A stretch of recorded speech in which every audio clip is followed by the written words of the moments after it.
Hi friends, welcome to Zeenath'sworld. இன்னைக்கு நம்ம garlic chicken தான் பண்ண போறோம். இதை எப்படி பண்றதுன்னு பார்க்கலாம். இங்க நான் panல 1 கிளாஸ் தண்ணி ஊத்திக்கிறேன். அதுல காஞ்ச மிளகாய், ஒரு தக்காளியை பாதியா கட் பண்ணி ஒரு 7-8 பூண்டையும் போட்டு ஒரு 10 நிமிஷம் நல்லா வேக விட்டு எடுத்துடலாம். இங்க நல்லா வெந்திருச்சு பாருங்க. இப்போ நம்ம தக்காளியோட அந்த தோலை மட்டும் உரிச்சிடலாம். இப்போ உரிச்ச அந்த தக்காளியவும் வேக வச்ச அந்த காஞ்ச மிளகாய் பூண்டையும் நம்ம இந்த மிக்ஸி ஜாரில் போட்டுடலாம். இந்த வேக வச்ச தண்ணியை கீழே ஊற்ற தேவையில்லை. கொஞ்சமாக நம்ம அரைக்கிறதுக்கு யூஸ் பண்ணிவிட்டு அதுக்கப்புறம் கிரேவிக்கு யூஸ் பண்ண நம்ம வச்சுக்கலாம்.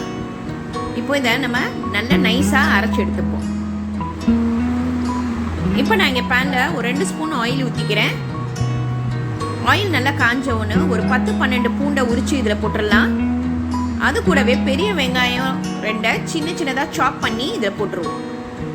இப்போ இது ரெண்டும் நல்லா வதங்கட்டும். கருவேப்பிலை கொஞ்சம் போட்டுக்கலாம். அது கூடவே காஞ்ச மிளகா 2 கிள்ளி போட்டுருவோம்.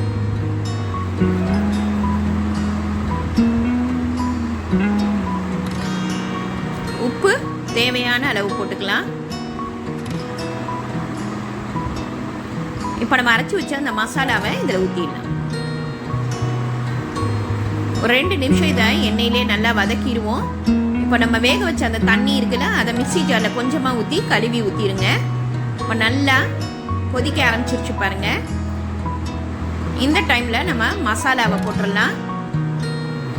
மிளகாய்த்தூள் 1/2 ஸ்பூன், மல்லித்தூள் 2 ஸ்பூன், சீரகத்தூள் 1 ஸ்பூன், மஞ்சத்தூள் 1/2 ஸ்பூன். மசாலா வாசனை போகிற வரைக்கும் இதை நம்ம நல்லா வதக்கிடுவோம்.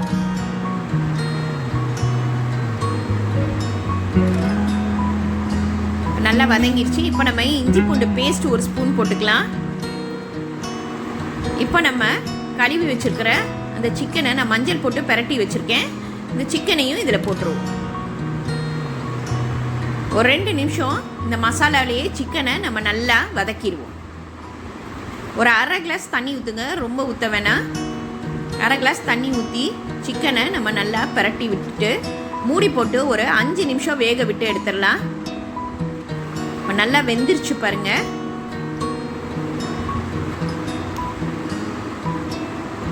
இப்போ நல்லா மேலே எண்ணெயும் படர ஆரம்பிச்சிருச்சு.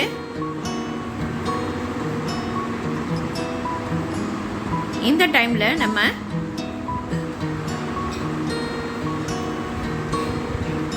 கரம் மசாலா 1 ஸ்பூன் போட்டுக்கலாம். இப்போ இதை நல்லா மிக்ஸ் பண்ணிடுங்க. நல்லா கொதிச்சிருச்சு. இப்போ ஃபைனலாக நம்ம கொத்தமல்லியை தூவி விட்டுடலாம். அவ்வளோதாங்க, சூப்பரான நம்மளோட கார்லிக் சிக்கன் ரெடி ஆயிடுச்சு பாருங்கள். சப்பாத்தி, சாதத்துக்கு, பூரிக்கெல்லாம் ரொம்ப டேஸ்ட்டாக இருக்கும். ரொம்ப ஈஸியான ரெசிபி. இன்றைக்கி இதை ட்ரை பண்ணி பாருங்கள். லைக் பண்ணுங்கள், ஷேர் பண்ணுங்கள், ப்ளீஸ் சப்ஸ்கிரைப் பண்ணுங்கள். உங்கள் கமெண்ட் எனக்கு அனுப்புங்க. தேங்க்யூ.